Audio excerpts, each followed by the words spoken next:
Hello students, आज हम कविता art जीवन नहीं मरा करता है यह देखेंगे। इसके कवि हैं गोपाल दास सक्सेना नीरज।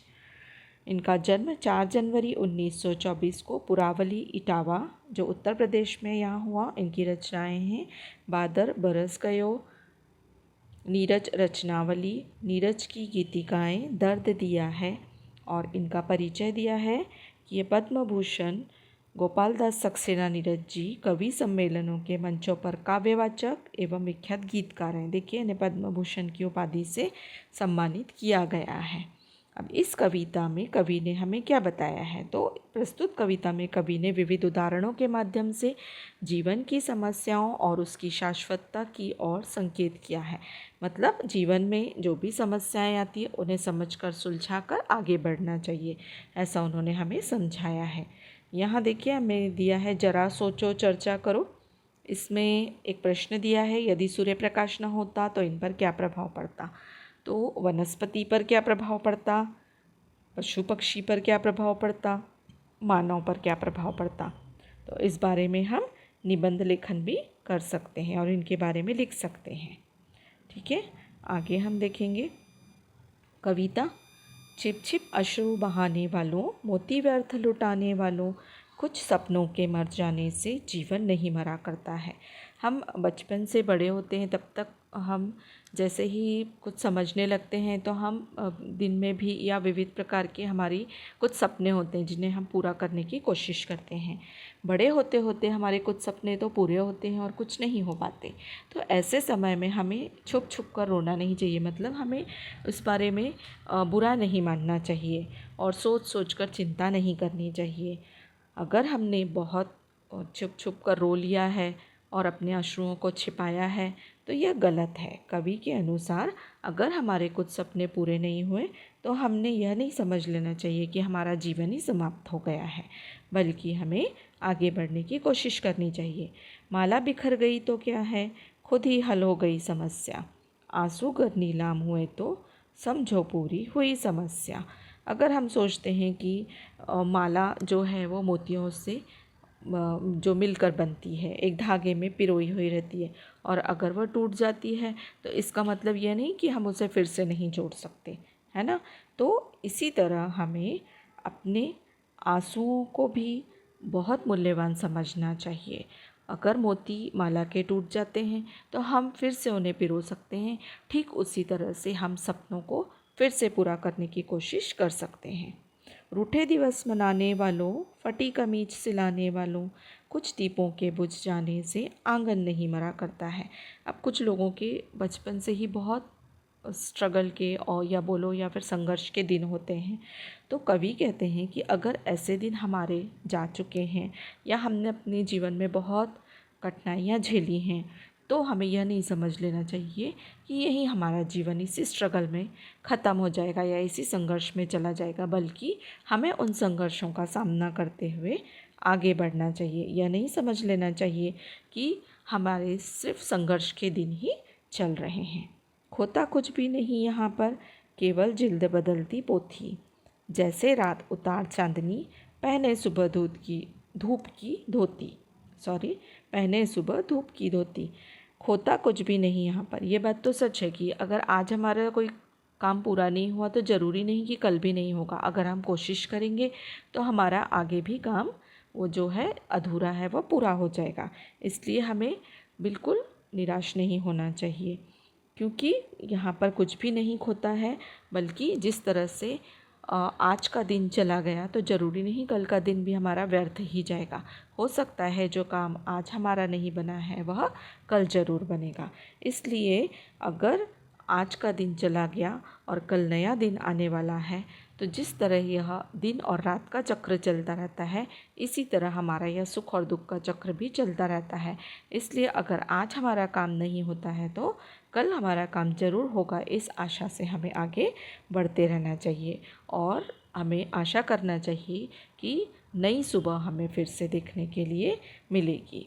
वस्त्र बदल कर आने वालों, चाल बदल कर जाने वालों, चंद खिलौनों के खोने से बचपन नहीं मरा करता है। वस्त्र बदल कर आने वालों, चाल बदल कर जाने वालों, मतलब ऐसा नहीं है कि हमारा जो जीवन है वह हमेशा ही एक तरह सा रहने वाला है ना। आज हमारा दिन कुछ और है तो कल हमारा दिन कुछ और रहेगा। इस तरह अगर हमारा कुछ खो गया है या हमारा बचपन खो गया है या फिर हमने बचपन में वह सब कुछ नहीं पाया जो हमें मिलना चाहिए था, तो यह नहीं समझना चाहिए कि हमारा जीवन ही ख़त्म हो गया है या समाप्त हो गया है, बल्कि हमें नए चाल से आगे बढ़ना चाहिए और नई सुबह की तलाश करना चाहिए। कितनी बार गगरियाँ फूटी शिकन पर आई पनघट पर। देखिए पनघट पर, जब पनघट मतलब जहाँ से हम पानी भरते हैं, तो पनघट पर जाते हैं, यानी चाहे वह कुआं हो चाहे वो नदी हो, तो वहाँ पर जब पनघट पर पानी भरने के लिए जो भी जाता है तो कभी कभी उनके जो मिट्टी के घड़े होते हैं वो फूट जाते हैं। तो इसका मतलब नहीं कि पनघट को बुरा लगता है, ऐसा नहीं है। लेकिन कितनी बार किश्तियाँ डूबी चहल पहल वो ही तट पर। और कई बार तो जो नाव होती है हम देखते हैं कि वह पानी में डूब जाती हैं। तो इसका मतलब ये नहीं कि नदियाँ बहना बंद कर देती हैं या वह तट सूने हो जाते हैं, ऐसा नहीं होता है। तब भी लोग वहाँ पर आते जाते हैं। और एक बार हमारा अगर घड़ा फूट भी गया हो मिट्टी का पानी भरते भरते, तो भी हम दूसरा लेकर फिर से पानी भरने जाते हैं। ठीक उसी तरह हमारा जीवन है। हम आज अगर हमारा कुछ काम नहीं हुआ तो कल ज़रूर होगा, इस आशा में हमें हमेशा काम करते रहना चाहिए। तम की उम्र बढ़ाने वालों, लौ की आयु घटाने वालों, लाख करे पतझड़ कोशिश पर उपवन नहीं मरा करता है। तम की उम्र बढ़ाने वालों, लौ की आयु घटाने वालों। अभी हम देखते हैं कि दीपक जब जलता है तो अगर वह जलता रहता है तो हमें क्या संदेश देता है कि जीवन आगे बढ़ रहा है। अगर अंधेरा रहा तो हमें ऐसा लगता है कि अंधकारमय जीवन हो गया है ना। पर हमें ऐसा न समझकर आगे बढ़ते रहना चाहिए, क्योंकि चाहे पतझड़ जो होता है आता है, लेकिन उसके बाद फिर से उन पेड़ पौधों में फिर से पत्तियां आती हैं। तो ठीक उसी तरह पतझड़ के जाने के बाद फिर से नया उपवन बनेगा या नई पत्तियां उन वृक्षों में आएंगी, उन पौधों में आएगी। यह सोचकर वृक्ष भी कभी निराश नहीं होता, उसी तरह हमें भी निराश नहीं होना चाहिए। लूट लिया माली ने उपवन, लूटी न लेकिन गंध फूल की। तूफानों तक ने छेड़ा पर खिड़की बंद न हुई धूल की। लूट लिया माली ने उपवन मतलब कई बार क्या होता है कि जब बहुत सारे फूल आते हैं उपवन में या बगीचे में, तो माली उन्हें तोड़कर बेच देता है ना। इसका मतलब ये नहीं है कि पूरे ही उपवन में से फूलों की सुगंध या बाहर चली गई हो। तूफानों तक ने छेड़ा पर खिड़की बंद न हुई धूल की। और कितना ही तूफान आए, चाहे कितनी ही आंधी तूफान में धूल आए, लेकिन इसका मतलब यह नहीं होता कि हम उन तूफ़ानों को देखकर खिड़की बंद कर लें या फिर हम फूलों के बगीचे से गायब हो जाने के बाद फूल उगाना या पौधे उगाना फिर से बंद कर दें। यह तो कोई जीवन नहीं है।